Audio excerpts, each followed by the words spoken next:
நிலா கோயிலுக்கு போயிருக்கும்போது கார்த்திகா அங்க வராங்க. அப்போ நிலா வந்துட்டு கார்த்திகாவ பார்த்துட்டு எதுவுமே பேசாம போயிர்றாங்க. அதுக்கப்புறமா கார்த்திகா அவங்க அம்மாவுக்கு தெரியாம நிலா கிட்ட வந்து பேசுறாங்க. "என்கிட்ட பேச மாட்டீங்களா நிலா?" அப்படின்னு சொல்லி கேட்குறாங்க. "உங்ககிட்ட பேசுறதுக்கு என்னங்க இருக்கு எனக்கு?" அப்படின்னு சொல்லிட்டு, "கோயிலுக்கு வந்தீங்கன்னா, சாமிய மட்டும் கும்பிட்டுட்டு உங்க வேலைய பார்த்துட்டு போங்க." அப்படின்ற மாதிரி நிலா ரொம்ப கோவமா பேசுறாங்க. "நீங்க கோவப்படுறது எனக்கு புரியுது நிலா. ஆனா என்னோட நிலைமைய கொஞ்சம் புரிஞ்சுக்கோங்க." அப்படின்னு சொல்றாங்க. "நீங்க உங்க நிலைமைய மட்டும் சொல்லிட்டு இருக்கிறீங்க. எங்க நிலைமைய கொஞ்சம் புரிஞ்சுக்கோங்க. எங்க அண்ணன் நிலைமைய கொஞ்சம் புரிஞ்சுக்கோங்க. கல்யாணமே வேண்டாம். தம்பிய மட்டும் பார்த்துட்டு பேசாம இருக்கிறேன்னு சொன்னவர, நான் கல்யாண கோலத்துல மாப்பிள மாதிரி ரெடியாகி கொண்டு வந்து கூட்டிட்டு வந்து, இந்த கோயில் வாசல்ல நிக்க வச்சு, கையில மஞ்சக்கயிறோட தாலியோட நின்னுட்டு இருந்தாரு எங்க அண்ணன். பொண்ணுக்காக வெயிட் பண்ணிட்டு இருந்தாரு. உங்களுக்காக வெயிட் பண்ணிட்டு இருந்தாரு. இந்த ஒரு நிலைமை எந்த ஒரு ஆணுக்கும் வரவே கூடாது. அப்படி ஒரு நிலைமை எங்க அண்ணனுக்கு வந்துச்சு. ஆனா, நீங்க என்னடான்னா, என்னோட சூழ்நிலைய புரிஞ்சுக்கோங்கன்னு சொல்றீங்க." அப்படின்ற மாரி சொல்றாங்க.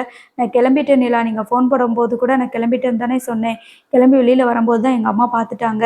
இப்ப நீ வெளியில போன அப்படின்னா, நான் இப்பயே இந்த மாத்திரைய போட்டுருவேன்னு சொல்லிட்டு, என்னைய வந்து பிளாக்மெயில் பண்ணாங்க நிலா. அதனால தான் நான் வீட்ட விட்டு வெளியில வர முடியல. நான் எப்படி வர முடியும் சொல்லுங்க? என்னைய வீட்டுக்குள்ள போட்டு பூட்டிட்டாங்க. எப்படி நான் வெளியில வருவேன்னு சொல்லுங்க?" அப்படின்ற மாதிரியே சொல்றாங்க. நிலா அப்படியே அமைதியா இருக்கிறாங்க. "ஆ நான் ஆனா சேரமாமா தவிர நான் வேற யாரையுமே கல்யாணம் பண்ண மாட்டேன். நான் அதுக்கு ஒரு பிளான் வச்சிருக்கிறேன். நான் உயிரோட இருந்தா தானே என்னை கல்யாணம் பண்ணி வைக்க சொல்லுவாங்க. எங்க அம்மாவும் சாக வேண்டாம், சேரன் மாமாவும் கஷ்டப்பட வேண்டாம். நானே வந்து இதுக்கு ஒரு முடிவு எடுத்துடுறேன்." அப்படின்ற மாதிரி கார்த்திகா வந்து சொல்றாங்க. தேவையில்லாம தப்பாலாம் பேசாதீங்க. இப்படிலாம் பேசக்கூடாது. உங்களுக்கு என்ன வேணுமோ அத போராடி நீங்க வந்துட்டு வாழ்க்கையில ஜெயிச்சு காட்டணும்." அப்படின்னு சொல்லிட்டு சொல்றாங்க. சரி இப்ப என்னதான் பண்ண அப்படின்னு சொல்லும்போது தான், நிலா வந்து ஒரு ஐடியா சொல்றாங்க. "தாராளமா கல்யாணத்த நிறுத்துங்க. உங்களுக்கு கல்யாணத்தப்ப வந்துட்டு பிடிக்காத ஒருத்தவங்கள வந்து கல்யாணம் பண்ணி வைக்கிறாங்கன்னு சொல்லிட்டு, நான் வந்து இந்த கல்யாணத்த நிறுத்துறேன்னு" சொல்லிட்டு சில பிளான்லாம் போடுறாங்க. கார்த்திகாவும் சரி இதுதான் நமக்கு வாய்ப்பு அப்படின்னு சொல்லிட்டு எல்லாருக்கு முன்னாடியும் சேரன் மாமாவ தான் கல்யாணம் பண்ண போறேன் அப்படின்னு சொன்னா, இந்த ஊர்ல இருக்கிறவங்க எல்லாருமே வந்து ஒண்ணு சேரன் மாமாவுக்கு கல்யாணம் பண்ணி வச்சுருவாங்க. அப்படி இல்லைன்னா, எனக்கு அடுத்து வேற எந்த ஒரு மாப்பிள்ளையும் பார்க்க மாட்டாங்க.